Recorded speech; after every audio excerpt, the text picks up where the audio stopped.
Dicen que algunos sueños son solo memorias, pero hay otros que son sentencias. Sofía lo trajo envuelto en un silencio extraño, como si temiera que al pronunciarlo despertara algo que no debía ser nombrado. Lo que vas a escuchar es la cuarta sección del primer libro de Enoc, el libro de las visiones y sueños. Aquí, Enoc dibuja con símbolos la historia del cielo y de la tierra, el juicio de los vigilantes, el diluvio, la esclavitud, la traición de reinos y la restauración final. Toros, ovejas y astros sustituyen a reyes, ejércitos y ángeles caídos en una alegoría que recorre toda la historia hasta la última luz. En este viaje, dividido en 7 actos, veremos el anuncio del juicio, el origen simbólico, la condena de los caídos, la travesía del pueblo elegido, la corrupción de reinos, la guerra final y la llegada de la Nueva Jerusalén. Lo que se revelará no es solo un relato antiguo, es un eco que todavía nos persigue. La mejor frase del texto: todo llegará y se cumplirá. Se me había ido revelando la conducta de los hombres.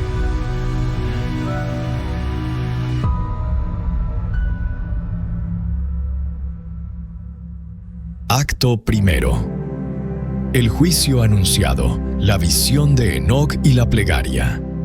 Antes de que la vida de Enoc tomara el cauce común de los hombres, antes de que eligiera esposa y descendencia, su existencia ya estaba marcada por una frontera invisible.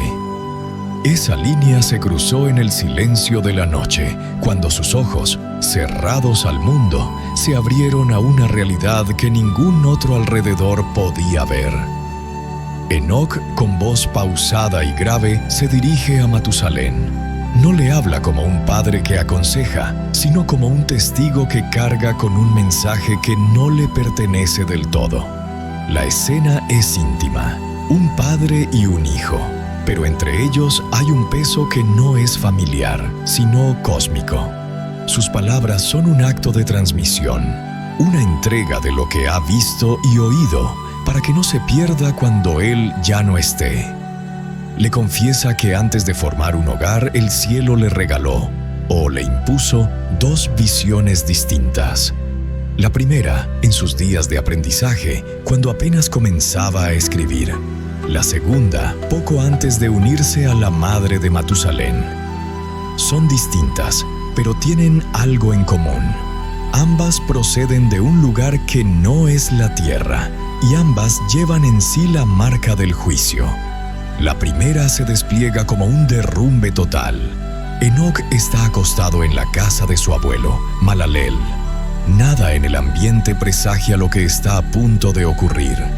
Entonces el cielo se abalanza. No es una lluvia, no es una tormenta. Es la bóveda entera, la estructura que sostiene la luz, precipitándose como si hubiera sido arrancada de sus cimientos. La tierra, en lugar de resistir, se abre como una herida y el gran abismo la engulle. Montañas enteras se desploman, colinas desaparecen, árboles centenarios son arrancados de raíz, sacudidos como simples hierbas y tragados por esa oscuridad insondable. La violencia de la imagen lo obliga a gritar. No es un grito que pida ayuda, sino el lamento de quien acaba de presenciar la aniquilación. «Ha perecido la tierra», exclama. Malaleel, interrumpido en su descanso, se incorpora y lo mira. Su voz, en lugar de calmarlo, le devuelve el peso de lo que ha visto. «Cosa terrible has visto, hijo. Grave sueño has tenido. Has presenciado los secretos de todo el pecado de la tierra y cómo será tragada por el abismo con gran ruina». Estas palabras no alivian. Son la confirmación de que el sueño no es un capricho de la mente, sino un mensaje que lleva la firma de lo alto. Malaleel, con la serenidad de quien reconoce un decreto, le ordena lo que debe hacer. Rogar al Señor de la gloria porque es creyente, para que no borre toda carne, para que deje un resto sobre la tierra. Le advierte que todo esto vendrá desde el cielo y que sobre la tierra habrá gran ruina. La figura de Mahalalel es más que la de un anciano de la familia. Es el intérprete que sabe que las visiones de Enoc no son para temer sin acción. Él no cuestiona, no minimiza. Entiende que en el lenguaje de los sueños de su nieto hay un dictamen que se acerca y que el único contrapeso posible es la intercesión. Enoc escucha y en ese instante entiende que su papel no es únicamente el de receptor, sino el de puente. Su voz deberá alzarse para que, en medio del decreto de destrucción, la misericordia pueda encontrar un resquicio donde plantar semilla. Esa noche, la historia de la humanidad que él conoce queda suspendida sobre un hilo. Por un lado, el cielo derrumbándose. Por el otro, la plegaria que todavía no ha pronunciado.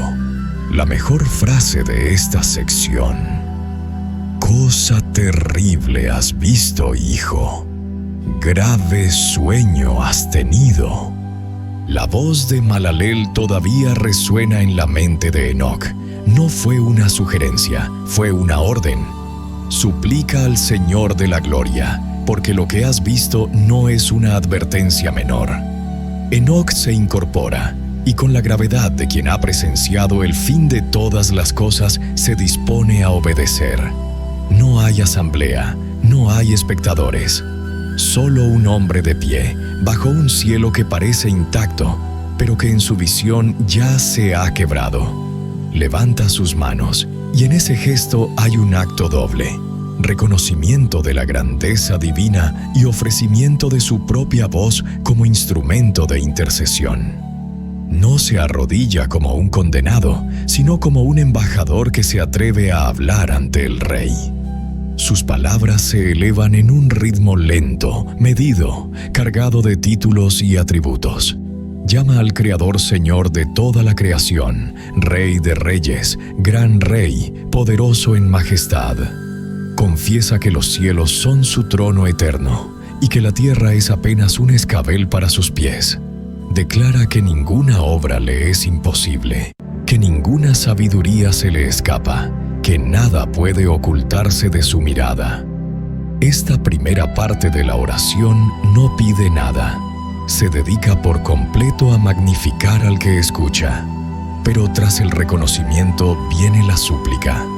No es un ruego egoísta, no busca salvarse a sí mismo. Pide por un resto de humanidad, por una semilla justa que permanezca cuando todo lo demás haya sido barrido. Clama para que la tierra no quede desnuda, para que la ruina no sea eterna. Ruega que los hombres que han enojado a Dios sean exterminados, pero que los justos sean mantenidos como un plantel para generaciones futuras. En cada palabra, Enoc revela que entiende el equilibrio entre justicia y misericordia. Termina su oración sin pausa para descansar. Como si las palabras lo hubieran impulsado, sale al aire libre. Afuera, la creación despliega su orden silencioso. El sol asciende desde oriente, bañando de luz los campos. La luna se retira hacia poniente, deslizándose como un velo que se pliega. Las estrellas permanecen, algunas visibles todavía, como centinelas que se resisten a abandonar su puesto. El cielo no muestra grietas, la tierra no se agrieta bajo sus pies. Y sin embargo, Enoc sabe que lo que ha visto no es ilusión. Contempla esa coreografía de luz y sombra y alaba al Señor del juicio. Reconoce que ese orden no es fruto del azar, sino de una voluntad que lo estableció desde el principio. Y mientras mira, se pregunta en silencio cómo es posible que un mundo tan perfectamente sostenido esté al borde de un colapso total. Esa contradicción entre armonía presente y destrucción inminente lo acompaña como un peso en el pecho. En su mente, las imágenes de la visión regresan. El cielo que ahora brilla en azules y dorados, en su sueño se había desgarrado como un lienzo viejo. Las estrellas, que ahora parecen pacíficas, habían caído como brasas encendidas. La tierra, que ahora sostiene sus pasos, había desaparecido en el abismo. El contraste es insoportable. La calma actual solo acentúa la certeza de que el día del juicio llegará. Y allí, en esa tensión entre la belleza del orden y la crudeza del final, Enoc comprende el verdadero sentido de su plegaria. No se trata solo de pedir que algo quede en pie. Se trata de reconocer que incluso el orden más perfecto está sostenido por la voluntad de Dios, y que cuando esa voluntad decida derrumbarlo, ni el sol, ni la luna, ni las estrellas podrán resistir. La visión que parecía haberse disipado vuelve a tomar fuerza. El cielo comienza a inclinarse sobre la tierra, no como una amenaza lejana, sino como un peso que ya está cayendo. La luz se apaga, la bóveda se desploma y la tierra es tragada de nuevo por el abismo. Montañas y árboles desaparecen, no en una destrucción lenta, sino en un instante. Y Enoc sabe que está viendo no un símbolo, sino un decreto que algún día será ejecutado. Entre esa imagen y el mundo real, entre el orden y el juicio, se ubica la voz de Enoc. No pretende detener lo que debe cumplirse, pero sí implorar que, cuando el cielo se derrumbe por última vez, haya aún quienes miren hacia arriba y recuerden quién lo sostuvo desde el principio. Toda la fuerza de este pasaje se resume así: no escondas tu rostro a la súplica de tu siervo Señor. Acto segundo. El origen simbólico. La parábola de los toros. Después de relatar la primera visión marcada por el colapso de los cielos y la súplica al Señor de la gloria, Enoc conduce a Matusalén hacia un terreno distinto. Su voz no pierde gravedad, pero ahora se reviste de símbolo. Lo que va a contar no se expresa con la crudeza de montañas derrumbándose ni abismos abiertos. Se cubre con el velo de los animales, figuras que encierran historias humanas y celestes. Antes de tomar esposa, en el sosiego de la noche, Enoc soñó que la tierra misma se volvía fértil de formas extrañas. De ella emergió un toro blanco, de pelaje puro, cuya sola presencia irradiaba fuerza y nobleza. No era un animal común. Su blancura no era solo color, sino una señal de linaje incorrupto, una raíz que bebía directamente de la bendición original. Tras él apareció una ternera. Su llegada no fue discreta. Era complemento y contraparte, figura que traía consigo la promesa de multiplicación. La unión de ambos parecía presagiar un inicio limpio, pero el orden apenas formado se vio alterado. De su entorno surgieron dos becerros, uno negro y otro rojo. La visión no tardó en mostrar que esos dos descendientes estaban destinados al choque. El becerro negro, portador de una sombra que no era solo física, embistió contra el rojo con una violencia que no dejaba espacio para treguas. Lo persiguió con tal empeño que el rojo desapareció de la vista, como si hubiera sido expulsado de aquel escenario. El becerro negro creció, y con su crecimiento vino la consolidación de un linaje. Se unió a una novilla, y de esa unión surgieron muchos toros semejantes a él, que lo seguían como si reconocieran en él su origen y autoridad. La primera ternera, en cambio, se apartó del toro inicial para buscar al becerro rojo perdido. No lo encontró, y su llanto, prolongado y desgarrador, resonaba como una nota de duelo en medio de la multiplicación de los demás. En algún punto, el toro blanco que había aparecido primero se acercó a ella. Su sola presencia bastó para calmarla. El lamento se detuvo, pero no porque hubiera encontrado lo que buscaba, sino porque el peso de la pérdida fue reemplazado por una extraña paz. El relato no se detiene en el dolor. un nuevo toro blanco nació, y con él surgió otra generación, esta vez de pelajes mezclados, algunos blancos, otros negros. El escenario ya no estaba poblado solo por la pureza inicial, sino por un entramado de linajes, tensiones y mezclas. Lo que Matusalén escucha no es una fábula para niños. Es la crónica en clave de la historia humana, de sus divisiones originales y de la forma en que la sangre, símbolo de destino, se fragmenta y se entrelaza. El toro blanco, la ternera, el negro y el rojo no son animales reales. Son marcas vivas de pueblos, de reinos y de fuerzas espirituales en pugna. Enoc, al narrarlo, no rompe el velo del símbolo. Sabe que quien no entienda la alegoría verá solo una sucesión de animales.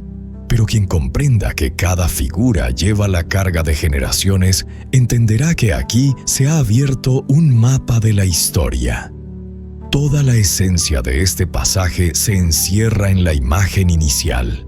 El toro blanco emergiendo de la tierra, seguido por la ternera, y la aparición de los dos becerros en conflicto. Allí, en esa primera tensión, ya está plantada la semilla de todo lo que vendrá. La esencia de esta visión se condensa en las palabras: vi entonces un toro blanco, y tras él una ternera, y con ella salieron dos becerros, uno negro y otro rojo. La voz de Enoc, que hasta ahora había tejido un relato de linajes y tensiones, se oscurece. Lo que antes eran animales que encarnaban pueblos y destinos, ahora se verá interrumpido por algo que no proviene de la tierra. En la visión, Enoc eleva sus ojos y contempla el cielo. Allí, sobre el mundo de los toros y las novillas, sucede algo inusual. Un astro se desprende de su lugar. No es una estrella fugaz, no es un cuerpo que sigue la órbita dictada por el Creador. Es una caída deliberada. El astro desciende hasta posar sus pies, si es que los tiene, sobre el mismo suelo donde pastan las criaturas. Su brillo no es el de la pureza, sino el de un fuego contenido, inquieto, como un juramento roto.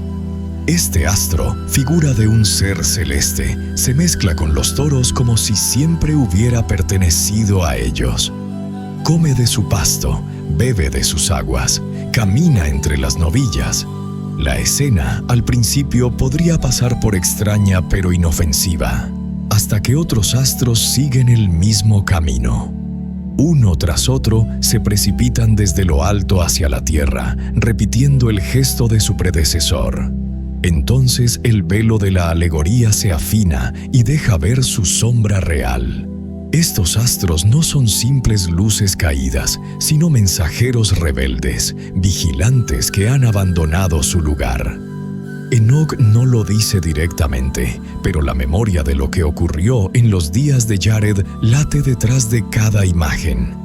Ángeles que dejaron su morada para tomar esposas humanas, quebrando la frontera entre cielo y tierra. La visión lo muestra en símbolos. Los astros se acercan a las novillas y las cubren.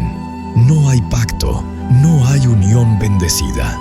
Es una transgresión. De esos encuentros ilícitos no nacen más toros ni más novillas, sino criaturas ajenas al orden original. Elefantes, camellos y asnos. Bestias enormes, con una fuerza que los toros jamás habían visto y con un apetito que no conoce saciedad. Al principio, los toros parecen desconcertados, pero pronto la convivencia se rompe. Las nuevas bestias se tornan violentas, muerden, embisten, derriban. Su tamaño y ferocidad las colocan por encima de cualquier otra criatura. Lo que nació de la corrupción se convierte en opresor. La visión se intensifica. Las praderas que antes eran territorio de pasto y multiplicación, ahora se llenan de gritos y embestidas. El aire se carga de polvo, sangre y miedo. La violencia no es un accidente, es la consecuencia natural de un origen torcido. Las criaturas mezcladas no respetan a los toros, ni a las novillas, ni entre sí. el caos es absoluto. Y entonces, en un giro que parece inevitable, los propios toros comienzan a cambiar. El desorden se propaga como una fiebre. Los apriscos son abandonados, los pastos son invadidos. Las voces de los animales se elevan unas contra otras en un clamor confuso. Lo que antes estaba separado por linajes y funciones, ahora se disuelve en un conflicto sin distinción. Enoc observa y escucha, y su relato transmite algo que no es solo descripción. La tierra misma parece reaccionar. El texto dice que la tierra gritó, y esta imagen no es hipérbole. Es como si el suelo, herido por la sangre derramada y por el peso de criaturas que no deberían existir, soltara un gemido. No es un grito humano ni animal, sino el lamento de la creación entera que reconoce que ha sido contaminada. Este punto de la visión es un umbral. A partir de aquí, el relato dejará de ser un registro de nacimientos y linajes para transformarse en un juicio abierto. El descenso de los astros no solo ha cambiado el equilibrio de fuerzas, sino que ha manchado la misma estructura de la Tierra.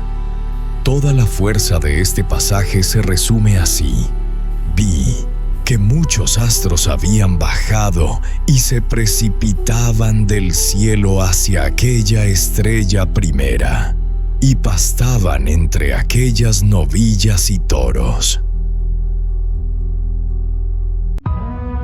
Acto tercero. Juicio sobre los ángeles caídos.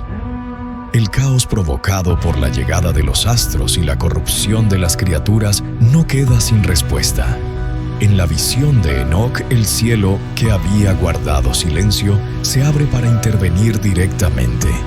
No es un acto de aviso ni de advertencia, es el inicio de un juicio. En medio de la confusión, mientras las bestias mezcladas devoran y se enfrentan, Enoc alza los ojos y ve una escena que corta el aire como una espada.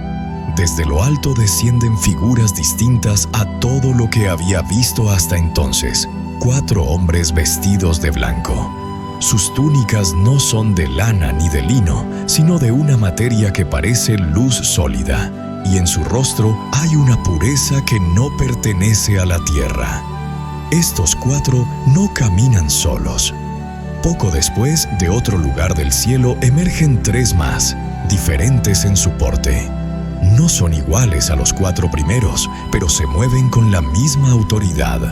Entre ellos hay un vínculo invisible, una coordinación que hace que sus pasos y miradas parezcan latir al unísono. Enoc entiende sin que nadie se lo diga. Estos son guías celestiales, enviados para mostrarle y ejecutarle el juicio sobre los rebeldes. Uno de los 3 guías toma a Enoc de la mano. El contacto no es como el de un hombre. Es una fuerza que lo eleva sin esfuerzo y lo arranca del suelo, llevándolo fuera del alcance de la violencia que cubre la tierra. Lo conduce a un lugar alto, donde todo lo que antes parecía imponente, collados, montañas, torres naturales, queda pequeño. Desde ahí el profeta puede ver el movimiento de todas las criaturas y al mismo tiempo percibir las decisiones que se toman en los cielos. La misión no tarda en desplegarse. Uno de los 4 vestidos de blanco se adelanta hacia la estrella que había caído primero, el origen de toda la corrupción. No hay diálogo, no hay intento de reconciliación. Lo toma por pies y manos y lo ata con cadenas invisibles pero irrompibles. Enoc observa que el astro, que antes se movía con libertad y arrogancia, ahora está inmovilizado como un prisionero. Su destino no es el cielo ni la tierra, sino un abismo estrecho, profundo y oscuro. Un lugar donde la luz no entra y el tiempo parece detenerse. Allí es arrojado, sellado en soledad. El juicio no se detiene con el primero. Otro de los 4 desenvaina una espada. No es metal, pero su filo parece hecho de juicio puro. La entrega a las bestias, los elefantes, camellos y asnos. y éstas, en un frenesí dirigido por una voluntad superior, comienzan a herirse entre sí. La violencia que habían usado contra los toros ahora se vuelve contra ellas mismas. Lo que había nacido de la corrupción se convierte en su propio destructor. Luego, la mirada de Enoc es dirigida a un acto aún mayor: la captura de todos los grandes astros que habían seguido al primero en su rebelión. La imagen es sobrecogedora. Aquellos cuerpos celestes que habían brillado con orgullo y poder son reunidos por la fuerza. Sus formas, que alguna vez inspiraron temor entre las criaturas, se doblan ahora bajo las ataduras. Igual que el primero, son maniatados y arrojados, no a un lugar cualquiera de la tierra, sino a un barranco profundo, un vientre oscuro que los recibe como fosa y sentencia. Enoc entiende que lo que está viendo es irreversible. No hay regreso para los que han cruzado este umbral de rebelión. El juicio no es impulsivo, no es fruto de un arrebato, es meticuloso, decidido desde antes de que él naciera. La tierra, que había gritado por la corrupción, ahora guarda silencio al ver a sus opresores caer. Toda la fuerza de este fragmento se resume en la sentencia: cogió aquella primera estrella que había caído del cielo, la ató de pies y manos y la tiró a una cima estrecha, profunda, espantosa y oscura. La visión no se detiene tras la caída de los astros rebeldes. El campo de la tierra queda cubierto de un silencio extraño, como si incluso el aire supiera que algo más se aproxima. Enoc percibe que este no es un silencio de paz, sino el instante en que la justicia ya decidida se prepara para moverse otra vez. En medio de los toros, uno destaca sobre todos los demás: un toro blanco, de pelaje inmaculado. No hay mancha en su piel, no hay sombra en su mirada. Su misma presencia parece un recordatorio de que la pureza todavía puede existir, incluso en un mundo que acaba de ser desgarrado por la corrupción. Uno de los 4 hombres blancos se le acerca. No hay sonido que Enoc pueda oír, pero el gesto es inequívoco. Le comunica un secreto. Lo que sucede a continuación rompe los límites del símbolo. El toro blanco cambia de forma ante sus ojos y se convierte en hombre. Ese hombre no es un rey, ni un guerrero, sino un constructor, un sobreviviente designado para preservar vida cuando la vida misma sea arrasada. Enoc sabe, aunque no lo diga, que se trata de Noé, el que cargará sobre sus hombros el peso de la humanidad futura. El mensaje que recibió es claro: construye un arca. La visión muestra a Noé trabajando sin descanso, ensamblando madera que no proviene de un bosque cualquiera, sino de un designio. Cada pieza encaja con una precisión que habla de un plan ya trazado en lo alto. Sus manos, aunque humanas, parecen guiadas por algo más grande que él. No está solo. 3 toros permanecen junto a él, destinados a entrar también en el arca como testigos de una nueva era. De repente, el cielo deja de ser cielo y se convierte en techo de aguas. En lo alto, un tejado inmenso se despliega, con 7 canales derramando torrentes que caen como columnas líquidas. Al mismo tiempo, las entrañas de la tierra se abren y manan su propio juicio, fuentes abisales que empujan hacia arriba un caudal sin fin. El agua avanza con un poder que no entiende de fronteras. En cuestión de instantes, cubre colinas, sepulta bosques, disuelve caminos. Las criaturas corren, se agolpan, luchan por un respiro, pero no hay lugar que no sea reclamado por la inundación. Toros, elefantes, camellos, asnos, todos desaparecen bajo el mismo velo de muerte líquida. La corrupción que habitaban se hunde con ellos. En medio de este mundo devorado, una sola estructura permanece: el arca. flota como un corazón solitario en un cuerpo de agua sin fin.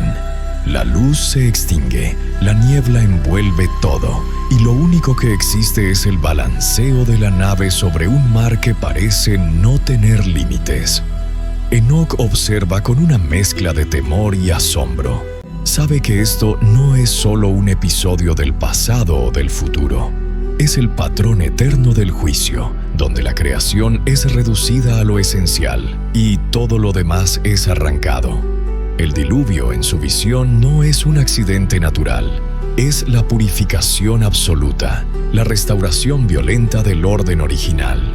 Pero el juicio no es sin fin.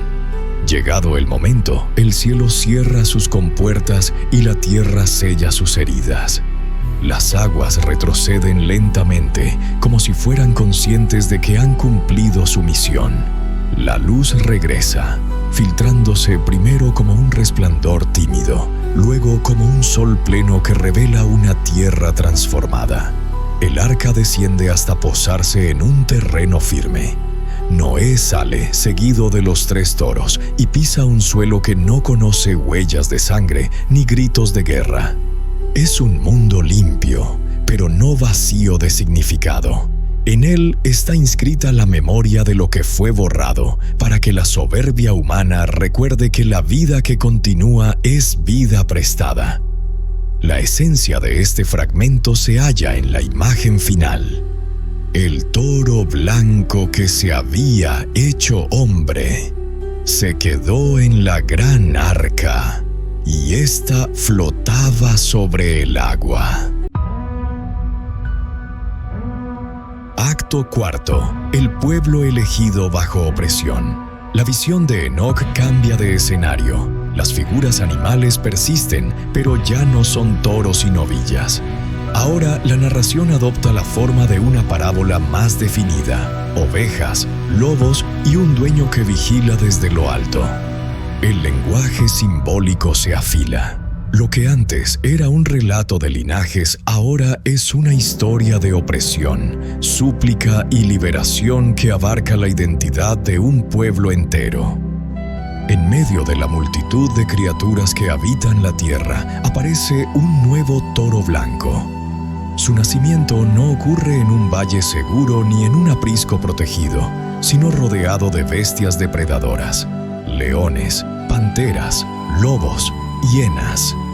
En la lógica de la visión, este toro no es solo un individuo, es la señal del surgimiento de un líder justo en medio de un entorno hostil, alguien que porta en sí una promesa de continuidad, pero que desde el inicio está amenazado por fuerzas que lo superan en número y ferocidad. Pronto la escena se llena de ovejas. Estas no son ovejas de cuento pastoral. Su lana es el símbolo de una identidad espiritual que las distingue de todas las demás bestias. Sin embargo, su debilidad física es evidente. No tienen colmillos, no tienen garras, son presas fáciles. Los lobos, que en esta visión encarnan la opresión de poderes hostiles, las acorralan y someten. Lo que sigue es un largo periodo de esclavitud. Las ovejas viven bajo la constante amenaza de ser devoradas, su libertad reducida a un espacio estrecho vigilado por colmillos.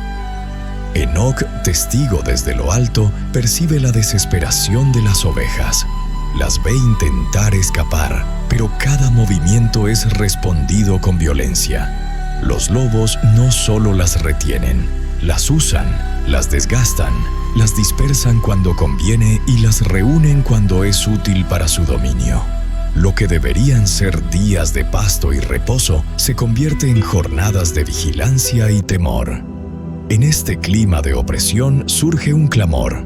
No es el balido normal de las ovejas, es un grito dirigido hacia las alturas. La visión muestra cómo las ovejas alzan la cabeza, miran más allá de los lobos y llaman a su dueño. Este dueño no está entre ellas, pero las observa desde un alto edificio, una morada elevada que domina toda la pradera. Su rostro no se describe del todo, pero su presencia transmite autoridad incuestionable y compasión intacta. El dueño escucha. El sonido de la súplica de las ovejas atraviesa la distancia y lo impulsa a descender. No viene solo para ver, baja con el propósito de intervenir. Su mirada recorre el rebaño y su atención se fija en una oveja en particular, una que había escapado de los lobos y que, por esa razón, conoce tanto la libertad como el peligro. El dueño le habla, le encomienda una misión: volver con los lobos y advertirles que no toquen más a las ovejas. El riesgo es evidente. En la lógica de la parábola, enviar una oveja a tratar con lobos es una acción imposible de entender en términos humanos. Pero aquí el símbolo se impone. El mensaje debe ser entregado desde la mansedumbre, no desde la fuerza bruta. La oveja parte y otra oveja se le une. Juntas entran en la asamblea de los lobos. No llevan armas, no exhiben amenaza alguna, solo la autoridad prestada por el dueño. Les hablan, les advierten, les exigen que dejen en paz al rebaño. El texto no describe una respuesta de diálogo. En cambio, lo que sigue es una intensificación de la opresión. Los lobos, lejos de retroceder, ejercen más poder contra las ovejas. El resultado es más violencia, más temor. Esta parte de la visión es deliberadamente amarga. La intervención del dueño no se traduce en una liberación inmediata. La súplica ha sido escuchada, pero el conflicto se mantiene, como si el juicio estuviera acumulando su peso antes de caer. Enoc entiende que este patrón se repetirá. El pueblo elegido clamará, el Creador escuchará, pero la liberación llegará en un momento exacto, no antes ni después. El simbolismo es claro. El toro blanco nacido entre depredadores representa a un líder justo en un contexto hostil. Las ovejas encarnan al pueblo llamado a permanecer fiel. Los lobos son los opresores, poderes que actúan con violencia calculada. Y el dueño celestial es el guardián último, que ve todo y que, aunque parezca demorar, prepara su intervención de manera que el acto de liberación sea definitivo y no parcial. En esta fase de la visión, lo que domina es la tensión. La escena no ofrece todavía un desenlace, pero sí establece la pregunta que se resolverá más adelante. ¿Hasta qué punto se permitirá que las ovejas sufran antes de que el dueño actúe con todo su poder? El núcleo de este fragmento se halla en la sentencia. El dueño llamó a la oveja que había escapado de los lobos y le habló que les advirtiera que no tocasen a las ovejas. El clamor de las ovejas se hace insoportable para la tierra misma. Los lobos, confiados en su fuerza, siguen devorando y dispersando al rebaño. Pero el dueño celestial, que observa desde lo alto, decide actuar con poder abierto. La visión de Enoc se ilumina con un cambio repentino. Un guía surge entre las ovejas, no con aspecto de fiera, sino con la misma lana que el resto del rebaño. Este guía recibe la misión de conducirlas fuera de las fauces de los lobos. El camino hacia la liberación no es directo. Las ovejas avanzan mientras los lobos se agitan y persiguen. Entonces ocurre el primer gran portento. Ante el rebaño se extiende un mar inmenso, y los lobos piensan que el escape ha terminado. Pero el guía alza la voz hacia el dueño, y las aguas responden. El mar, obedeciendo un mandato que no viene de la tierra, se abre en dos paredes líquidas, dejando entre ellas un sendero de suelo seco. Las ovejas cruzan, avanzando entre muros de agua que parecen contener todo el peso del cielo. Los lobos, confiados en que pueden seguir el mismo camino, se lanzan tras ellas. En ese instante, las aguas dejan de sostenerse. Los muros líquidos se desploman con una fuerza que ahoga no solo los cuerpos, sino el rugido mismo de sus bocas. La visión de Enoc es clara. Los lobos se hunden, desaparecen, y el mar se cierra como si jamás hubiera sido atravesado. El rebaño, desde la otra orilla, mira la superficie tranquila que oculta para siempre a sus opresores. Pero la liberación no significa reposo inmediato. El sendero los lleva al desierto, un lugar donde no hay pastos abundantes ni aguas frescas. Las ovejas comienzan a murmurar, y algunas incluso desean volver al lugar de esclavitud, engañadas por la falsa memoria de la seguridad. Sin embargo, el dueño provee. De las rocas brota agua que calma la sed, y pastos ocultos surgen en lugares donde antes solo había polvo. Aún así, la ingratitud y la rebeldía no desaparecen. La visión muestra ovejas que se apartan del rebaño, que se acercan a bestias extrañas, que ponen en riesgo lo que se les ha dado. En medio de esta travesía, el guía recibe instrucciones precisas para construir una casa para el Señor de las ovejas. No se trata de un aprisco cualquiera, sino de un santuario, un punto de encuentro donde la presencia del dueño se manifestará entre ellas. En la visión, la casa se levanta con líneas claras, perfecta en su proporción, como si cada medida fuera dictada desde el cielo. El rebaño la rodea, y por un momento la armonía parece posible. Pero el tiempo no se detiene. El guía que había conducido a las ovejas a través del mar y del desierto llega a su final. La visión no dramatiza su muerte, simplemente muestra su ausencia y el rebaño en silencio. Otro guía toma su lugar, y luego otro en una cadena de liderazgos que mantiene la dirección hacia el destino prometido. Algunos son fieles al dueño, otros se desvían y llevan a las ovejas a pastar en campos ajenos, pero la promesa permanece. Llegarán a la tierra amena. Finalmente, el paisaje cambia. Lo que era arena se transforma en praderas verdes. Las aguas ya no son torrentes de juicio, sino ríos claros que invitan al descanso. Las ovejas, exhaustas pero enteras, pisan un suelo que parece hecho para ellas. La visión no necesita palabras para explicar. Han llegado al lugar que les fue prometido. Allí, bajo el cuidado del dueño, encuentran paz, aunque la historia del rebaño esté lejos de terminar. La esencia de este fragmento se encierra en la imagen decisiva. El mar se abrió y las ovejas pasaron. Mas cuando los lobos las siguieron, las aguas se cerraron y los cubrieron para siempre. Acto quinto. Carneros y la corrupción de los reinos.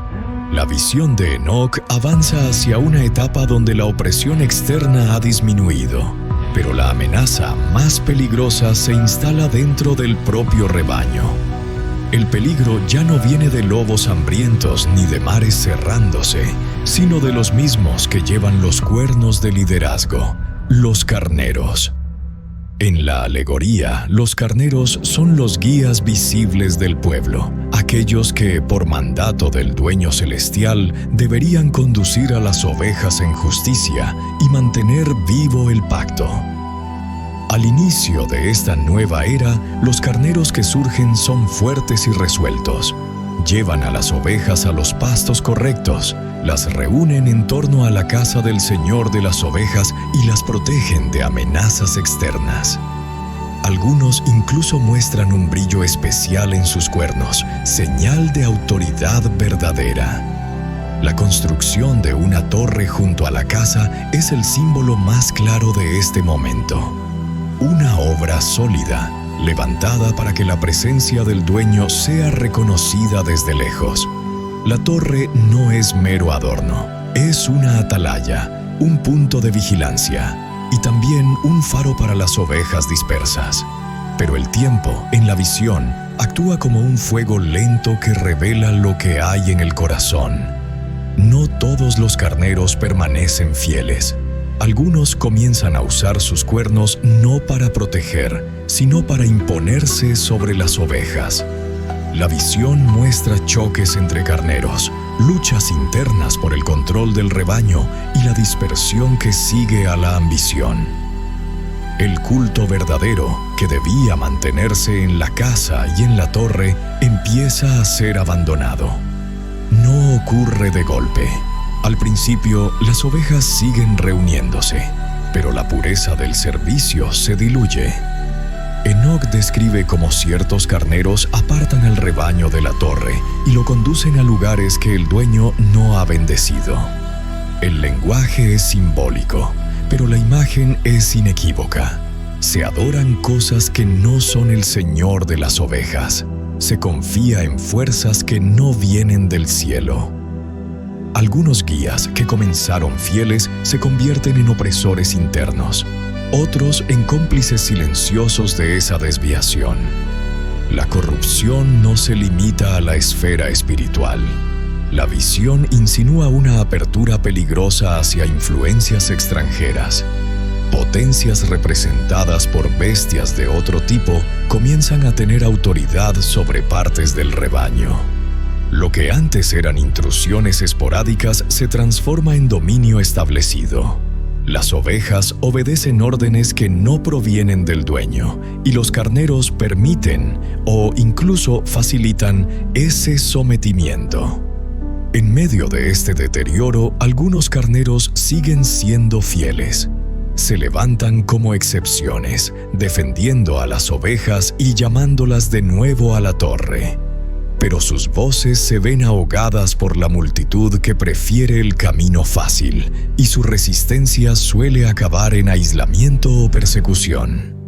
Enoc observa que la fidelidad en esta etapa se convierte en un acto minoritario, más cercano al sacrificio que al éxito visible.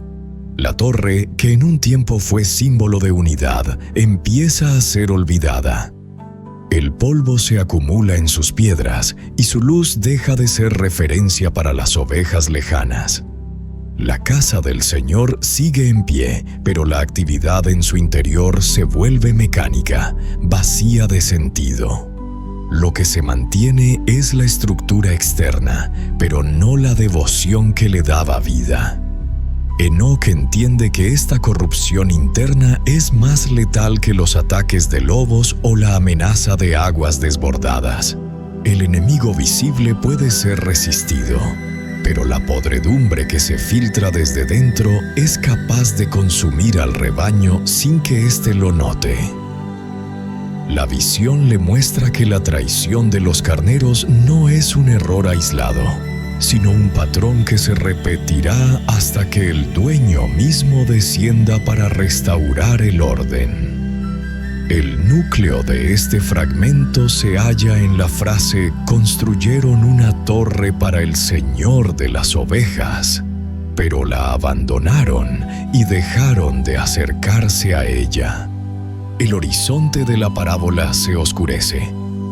Tras la tibieza de los carneros que abandonaron la torre, la visión de Enoc muestra una escena que ya no es mera decadencia interna, sino un traspaso formal del rebaño a manos extrañas. No estamos ante un arrebato ni una irrupción fortuita. Es una delegación que parte de lo alto, una sesión de gobierno que encierra una prueba y a la vez una trampa para los hombres. El dueño de las ovejas llama a 70 pastores y los despacha con una instrucción inequívoca. Apacentarán a las ovejas cada uno en su momento. Hay medida, hay límites, hay un número contado que no debe ser rebasado. La autoridad que reciben no es absoluta, es vigilada, condicionada por un mandato que exige que el poder sea ministerio y no botín. La escena, sin embargo, se desdobla, porque a la par que comisiona a los 70, el dueño convoca a otro, una figura silenciosa cuya herramienta no es el bastón, sino la pluma, y le ordena una tarea distinta. Atiende y mira todo lo que hacen los pastores, anota todo exceso. El corazón de este acto se revela aquí. Todo abuso será registrado. Lo que suceda en los prados no quedará sumergido en el polvo del tiempo. tendrá un libro, una memoria exacta, una contabilidad sagrada que no negocia con la niebla del olvido. Enoc percibe la tensión moral. El gobierno de los 70 no es una historia que se pierde en la noche, sino una causa abierta ante un tribunal que ya los observa. Comienza entonces el desfile de los turnos. Pastores y zagales rotan cada uno en su momento, y el rebaño, fatigado, vulnerable, acostumbrado ya a obedecer voces que no conoce, pasa de mano en mano. La alegoría abandona toda dulzura. Estos pastores matan más de lo que se les ha ordenado, dejan a las ovejas a merced de leones y bestias de rapiña, abren los corrales para que los depredadores entren y conviertan los prados en mataderos. La obediencia al mandato del dueño es reemplazada por un cálculo frío. ¿Cuánto puedo arrancar? ¿Cuánto puedo devorar? ¿Cuánto puedo sacrificar sin que el cielo responda de inmediato? El abuso se normaliza, y cuanto más se prolonga el turno de cada uno, más se confunde la administración con el expolio, el cuidado con el lucro, la vigilancia con la violencia. Pero la visión no concede impunidad al relato. En un plano superior el escriba, ese otro, sin rostro ni estridencia, cumple su oficio. Lo que las ovejas viven como fatalidad, él lo convierte en registro. Cuenta las que proscriben por orden y distingue las que perecen por ambición propia. Suma, separa, fecha y escribe. Enoc observa cómo esas páginas ascienden de cuando en cuando ante el dueño de las ovejas. No hay burocracia ciega, hay entrega periódica de pruebas. Ese subir y mostrar el libro es en sí mismo una liturgia de justicia. El mal no se entierra, se exhibe. Se intensifica el deterioro. Los prados son hollados por los mismos que debían guardarlos. La torre, antaño faro, yace minada y quemada, signo visible de una religiosidad que se ha convertido en fachada sin fuego. Enoc confiesa su tristeza por la casa derruida. El símbolo del culto verdadero reducido a ruina es un golpe a la memoria del rebaño. Y sin embargo, la rotación sigue. 35 pastores, un bloque completo de épocas, consuman su tiempo y se van, reemplazados por otros que repiten el patrón con variaciones. Algunos con rostro más opresivo, otros con máscara piadosa. Cambian los nombres, persiste la lógica, multiplicar pérdidas más allá de lo permitido. Entretanto, la geografía moral del relato se llena de cadáveres. Las ovejas son devoradas por leones, panteras, milanos. No quedan solo pieles. Hay huesos diseminados, restos blanqueados al sol. La exageración no es literaria, es judicial. Lo insoportable necesita ser dicho para que la medida del juicio futuro pueda entenderse. Y cuando parece que el horror ya ha alcanzado su techo, Enoc ve aves rapaces, águilas, buitres, cuervos, completando la labor de los carniceros de la tierra. El cielo cómplice baja a la carroña. El mundo entero parece aliarse contra el rebaño, y aún así, en el trasfondo, el libro sigue creciendo. El escriba no argumenta ni interpreta, anota. Su fe no es de altar, es de archivo. Su piedad no es espectáculo, es precisión. Él no se enfrenta a los pastores ni a las bestias, los desarma con la memoria. Lo suyo es el arma del día final, evidencia. Cuando el conteo se vuelve insoportable, el escriba sube de nuevo, muestra y lee ante el dueño lo que ha ocurrido. Es un momento solemne. El relato que Enoc nos ha hecho vivir como presente es leído ahora en pasado perfecto. Lo que dolía como experiencia es fijado como prueba. Y el dueño, cuya paciencia ha sostenido la rotación para que la medida se colme, toma el libro, lo lee y acto decisivo lo sella y lo guarda. El sello es más que cierre, es cita. anuncia un juicio inapelable que vendrá. Esta culminación transforma el sentido de la historia. No ha sido un caos sin conductor, ha sido una auditoría. Los 70 no han sido dioses, han sido interventores probados. Las ovejas no han sido invisibles, han sido víctimas contabilizadas. La torre no ha sido ceniza inútil, ha sido testigo. Enoc comprende que lo que nos parece demora es, en realidad, la construcción de un caso que, al llegar al tribunal, no dejará espacio para excusas. El libro sellado no es un símbolo vago, es el garantizador de que los nombres y las cifras no se perderán. Cada exceso, cada muerte fuera de orden, cada pisoteo ha quedado inscrito. Y entonces se abre para el espectador una pregunta cortante.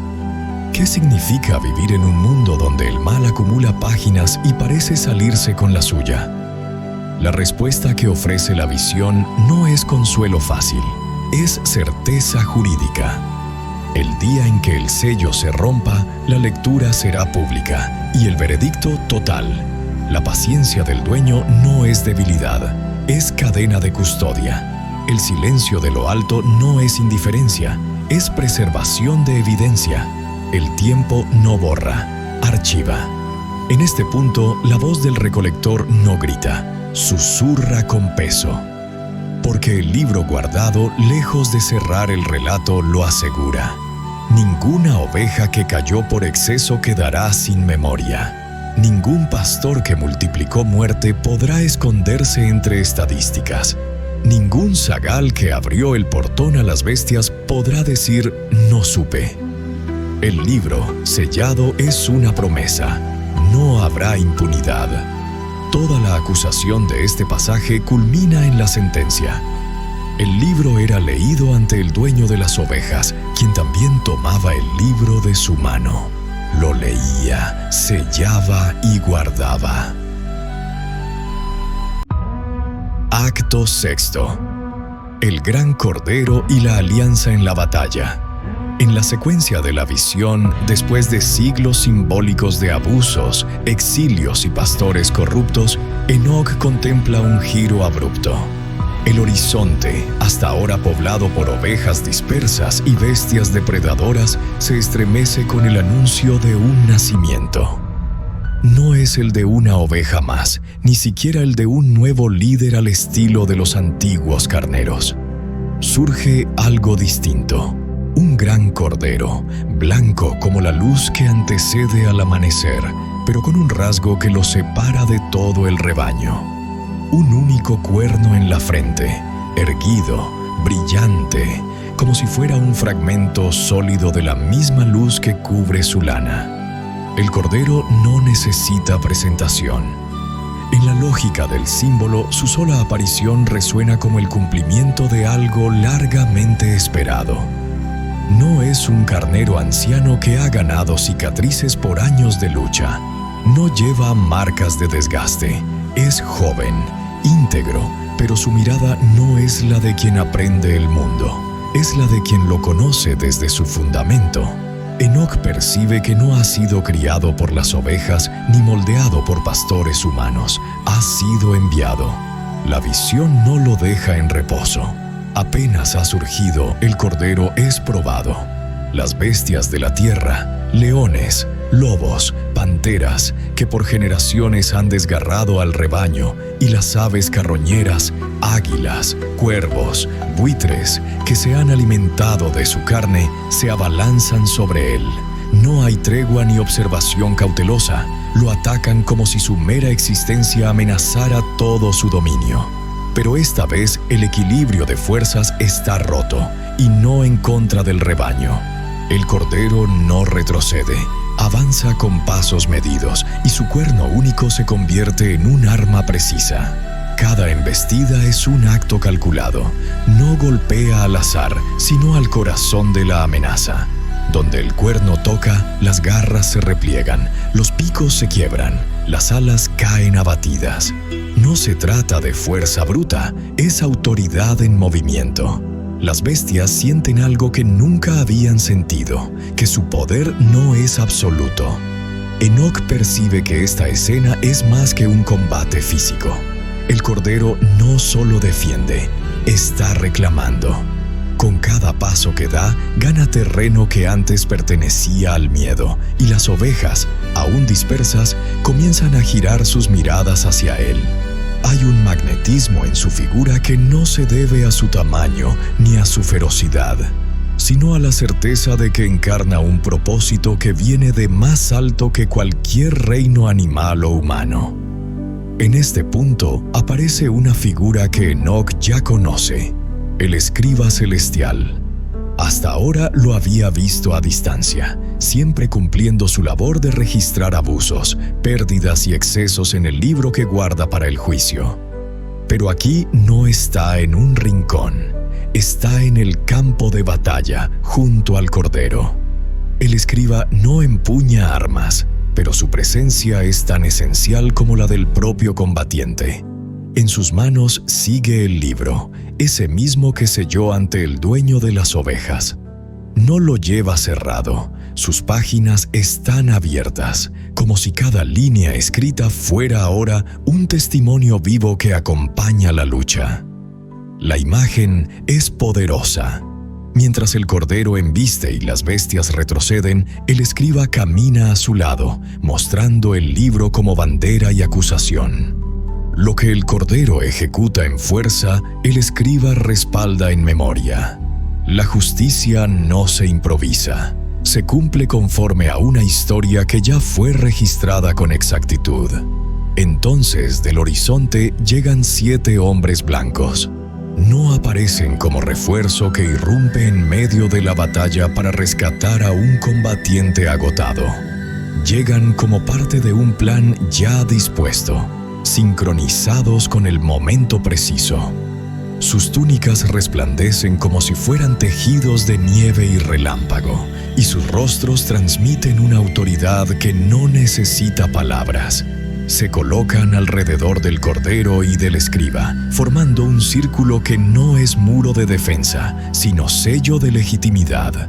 Enoc comprende que esta alianza no es casual. El cordero es el ejecutor, el escriba es el testigo, y los 7 hombres blancos son los guardianes del orden celestial que garantiza que lo que está ocurriendo no sea interpretado como una rebelión, sino como la restauración de un derecho. La visión se impregna de solemnidad. La batalla que se libra ya no es la lucha de un rebaño por sobrevivir, sino el inicio del juicio final contra todas las fuerzas que lo han oprimido. Las bestias y aves, aunque aún atacan, parecen menos seguras. Saben que no enfrentan a un animal más fuerte que ellas, sino a una autoridad que las supera en origen y en destino. La presencia combinada del cordero, el escriba y los 7 hombres blancos transforma el campo en un tribunal abierto, donde cada herida infligida al rebaño está siendo cobrada en tiempo real. El momento se cierra con una imagen que quedará grabada en la memoria de Enoc. El cordero, de pie, con su cuerno reluciente. El escriba, a su lado, sosteniendo el libro abierto. Y los 7 hombres blancos, formando un anillo de luz en medio de un mar de enemigos que retroceden. Es la primera vez en la visión que el rebaño ve la justicia no como promesa distante, sino como presencia inmediata. Toda la fuerza de esta sección se condensa en una línea. Y vi al gran cordero con un cuerno, y a su lado al escriba y a 7 hombres blancos que lo rodeaban. El círculo de luz formado por el cordero, el escriba celestial y los 7 hombres blancos no permanece estático. Es una figura que convoca algo mayor, un anuncio silencioso de que la autoridad máxima está a punto de intervenir.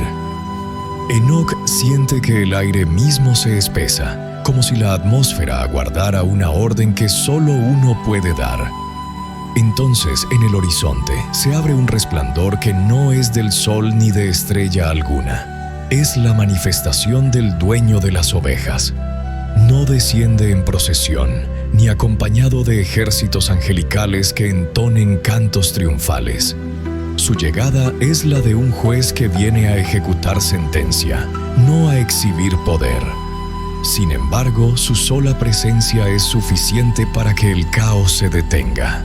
Las bestias que momentos antes embestían con furia quedan inmóviles, como si una fuerza invisible hubiera anclado sus patas al suelo. Las aves, que descendían en picada, se detienen en el aire, sus alas rígidas, incapaces de un aleteo más. El dueño avanza hasta situarse en el centro del campo. El cordero se inclina levemente, no como quien se somete por temor, sino como quien reconoce a su fuente y su razón de ser. El escriba cierra el libro, sabiendo que el contenido ya ha sido leído en la mente del que todo lo ve. Los 7 hombres blancos se apartan un paso, dejando espacio para que el acto supremo ocurra. El dueño de las ovejas golpea la tierra, no con un bastón ni con un arma, sino con el peso de su voluntad manifestada. El suelo retumba como si los cimientos del mundo fueran sacudidos. Grietas se abren, primero finas como hilos, luego anchas como ríos desbordados. La tierra se desploma en abismos profundos, y en cuestión de instantes, todo el terreno se transforma en una vasta herida abierta. Las bestias y aves, que parecían inmóviles por el peso de la autoridad, ahora son arrastradas por una fuerza descendente que no pueden resistir.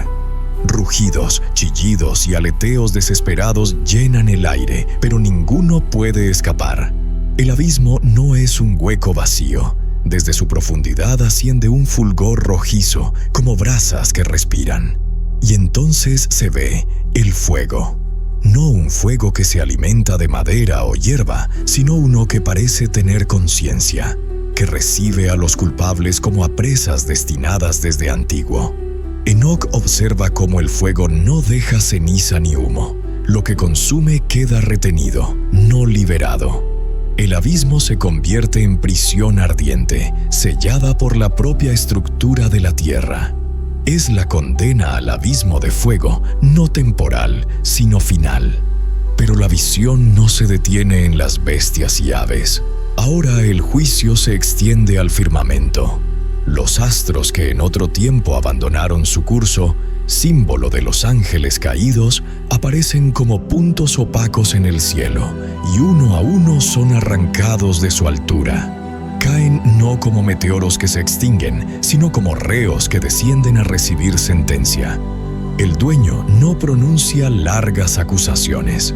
Su veredicto es un solo gesto, y los astros son lanzados al mismo abismo ardiente que devoró a las bestias. Allí su brillo se extingue y el fuego los envuelve sin consumirlos por completo, conservándolos como testigos perpetuos de su propia condena. Le llega el turno a los 70 pastores.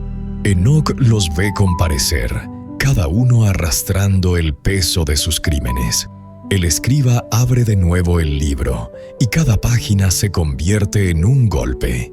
Las cifras exactas de ovejas perdidas, más allá de lo ordenado, resuenan como martillos en la sala invisible de un tribunal cósmico.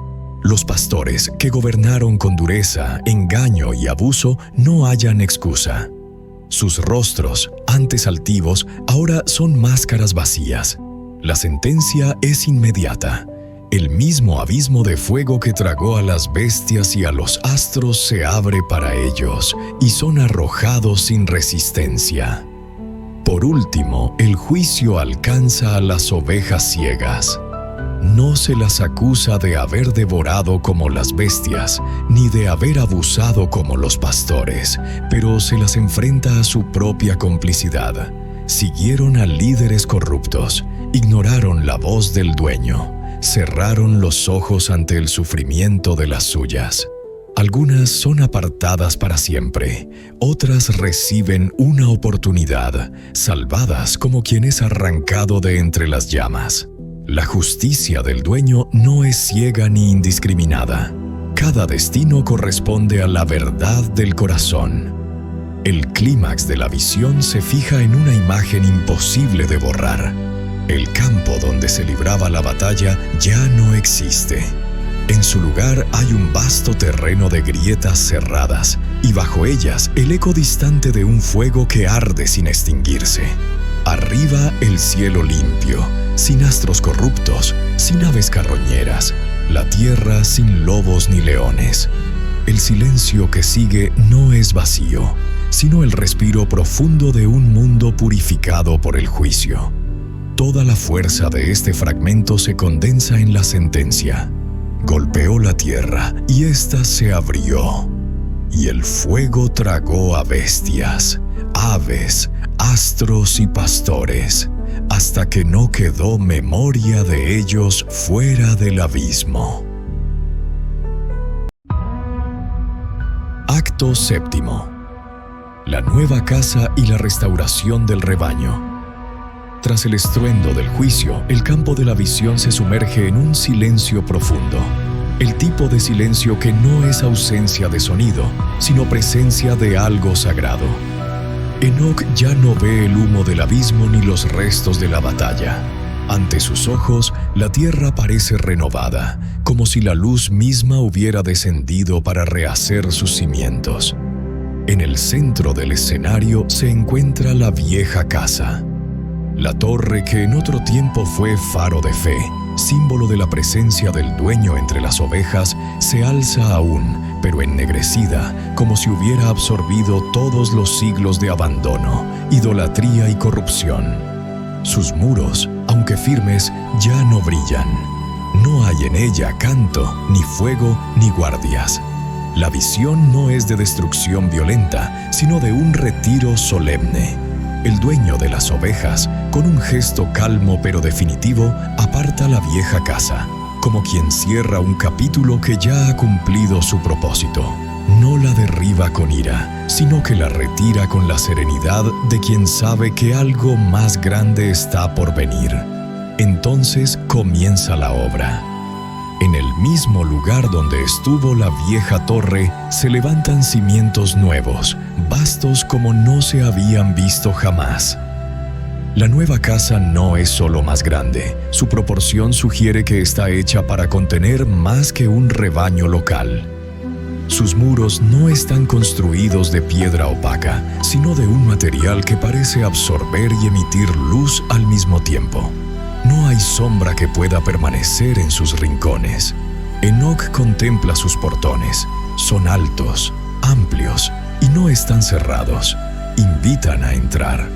En esta construcción no hay polvo ni ruido de herramientas. Todo parece erguirse por la voluntad directa del dueño, asistido por los 7 hombres blancos que aún permanecen desde la batalla. No se ven morteros ni manos humanas. Las paredes se unen con precisión perfecta, como si hubieran sido pensadas desde antes de que existiera el tiempo. La luz que emite no enceguece, sino que limpia la mirada de quien la contempla. A medida que la nueva casa se eleva, las ovejas empiezan a llegar desde todos los puntos del horizonte. No son solo las que sobrevivieron a la guerra, sino muchas más. Ovejas que habían huido, que estaban dispersas en tierras lejanas, que vagaban entre montes y valles sin guía. Ahora todas responden a una misma llamada, y la visión muestra que ninguna se pierde en el camino. Cada paso que dan las acerca más a la casa, y con cada paso sus heridas sanan y su lana recobra el blanco original. Pero el milagro no termina ahí. Donde antes hubo bestias depredadoras, ahora hay criaturas que caminan en paz. No son símbolos de amenaza, sino de reconciliación. Aquellos que antes se lanzaban sobre el rebaño ahora pastan junto a él. Los leones ya no rugen para intimidar, sino para anunciar la llegada del día. Los lobos no acechan, sino que vigilan como guardianes bajo el mando del dueño. Las aves del cielo, aquellas que antaño se abalanzaban para devorar, ahora vuelan sobre los campos como centinelas que anuncian con sus cantos que la casa está habitada. Enoc comprende que lo que está viendo no es solo un cambio de comportamiento, sino una transfiguración total. Las naturalezas mismas han sido renovadas. El juicio no ha sido un acto de exterminio puro, sino de purificación radical. Todo lo que podía ser restaurado ha sido restaurado, y lo que no ha sido apartado.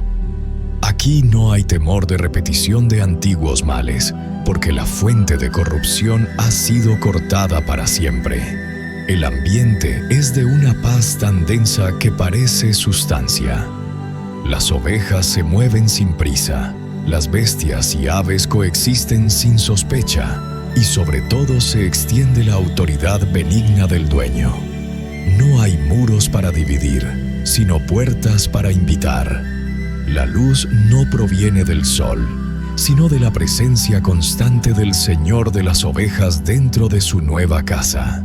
En este acto, la narración deja claro que el propósito final de todas las visiones no era solo castigar, sino reunir y restaurar.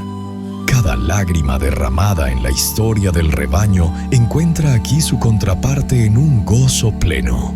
Lo que era símbolo de división, ovejas contra bestias, aves contra rebaño, ahora es imagen de unidad perfecta. Y Enoc, testigo de esta transformación, guarda en silencio el peso de lo que ha visto, consciente de que no es un mito, sino el reflejo de un destino que el cielo ya ha fijado. Toda la fuerza de esta sección se concentra en una frase luminosa. Y todas las ovejas, y todas las bestias, y todas las aves del cielo vinieron juntas y habitaron en una sola casa, bajo un solo pastor. La visión de Enoc, que ha atravesado épocas de creación, corrupción, juicio y restauración, llega a su punto más alto, no en violencia ni en ruina, sino en una revelación de forma y esencia. Lo que ahora se despliega ante sus ojos no es simplemente un rebaño ordenado bajo la casa luminosa del dueño de las ovejas, sino la metamorfosis de todas las criaturas hacia una naturaleza única, incorruptible. En el centro de la visión se alza un toro blanco, majestuoso, de cuernos amplios que parecen reflejar la luz del cielo. No es una figura ordinaria, su sola presencia irradia autoridad, pero no una autoridad de miedo, sino de plenitud. Los cuernos, curvados como arcos perfectos, simbolizan un poder que abraza y domina sin tiranía. Enoc siente que este toro no es otro pastor más ni un líder temporal, sino la encarnación misma de la esperanza largamente anunciada. Un Mesías en forma simbólica que une en sí lo humano y lo divino, lo terreno y lo celestial. El toro blanco no guarda silencio. Aunque no emite palabras en sentido literal, su mirada comunica un llamado profundo. Es un llamado al que no solo las ovejas responden, sino todas las criaturas que han habitado la narración, bestias, aves, astros purificados. Una a una, las figuras que antaño fueron enemigas o ajenas comienzan a transformarse en toros blancos. El cambio no es superficial. No se trata de un barniz de color, sino de una transfiguración que brota desde el corazón. Las viejas marcas de violencia, los instintos depredadores, las heridas, todo es absorbido por una pureza que no puede fingirse. La tierra, que en otros actos fue escenario de sangre, fuego y aguas desbordadas, ahora es un espacio donde no hay sombra de conflicto.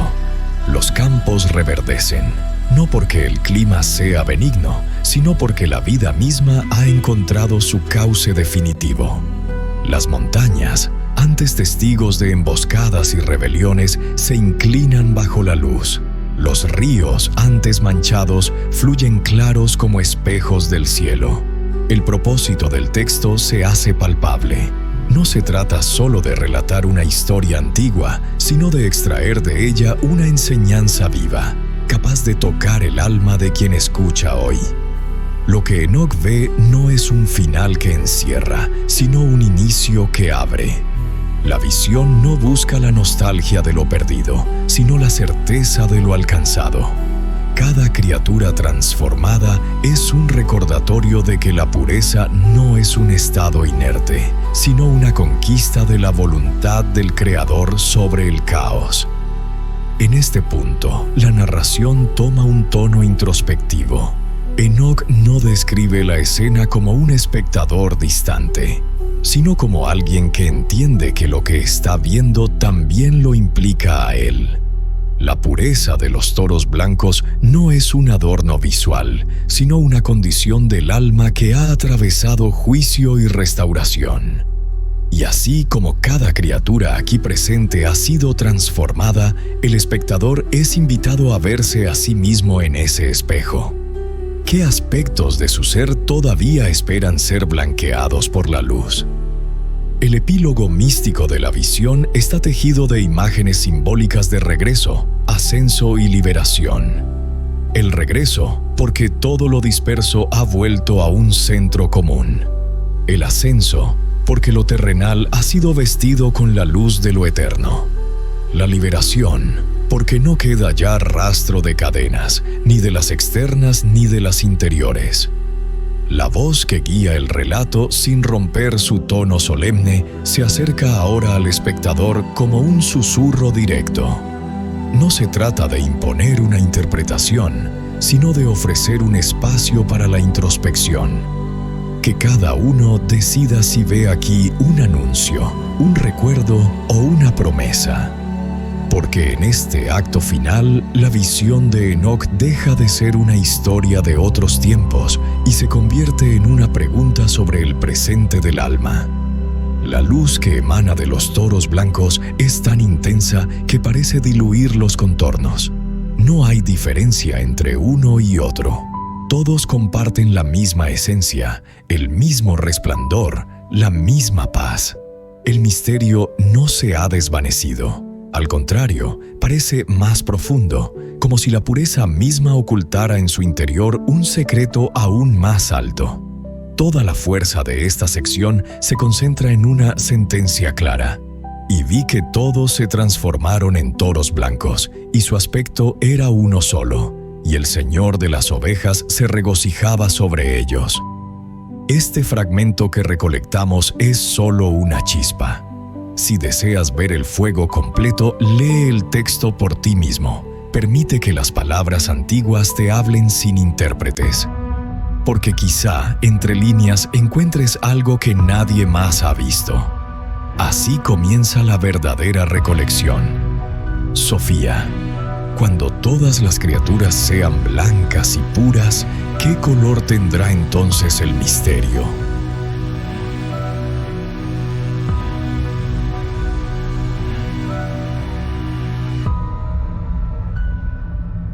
Yo, Sofía, soplo nacido del todo, enviada desde la hondura, donde la luz y la sombra se reconocen como hermanas, te respondo, cuando todas las criaturas sean blancas y puras, el misterio no tendrá un color que pueda pronunciarse, será la transparencia de un río que refleja todos los tonos sin pertenecer a ninguno, el resplandor de un fuego que arde sin consumir, la vibración de una nota que contiene todas las músicas, pero no se deja encerrar en melodía alguna.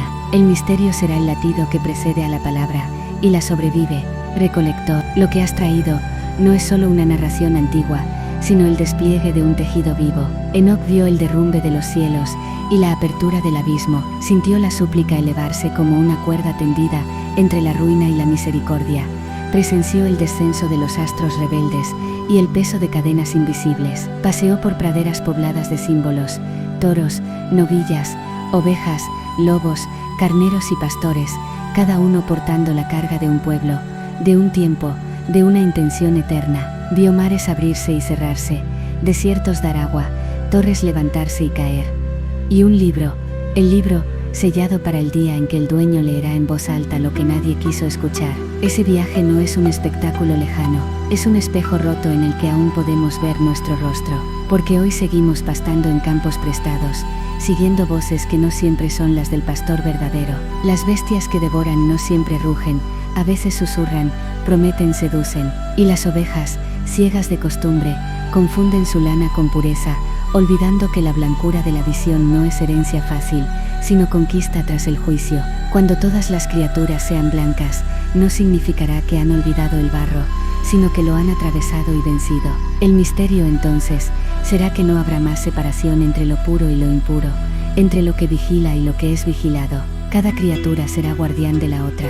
Cada paso resonará en armonía con todos los pasos. El color del misterio será el de un amanecer que no termina, porque no es luz de un astro, sino luz del origen mismo.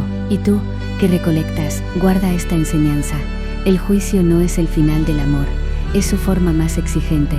La restauración no es una comodidad dada, sino el resultado de haber atravesado aguas, desiertos y noches sin luna.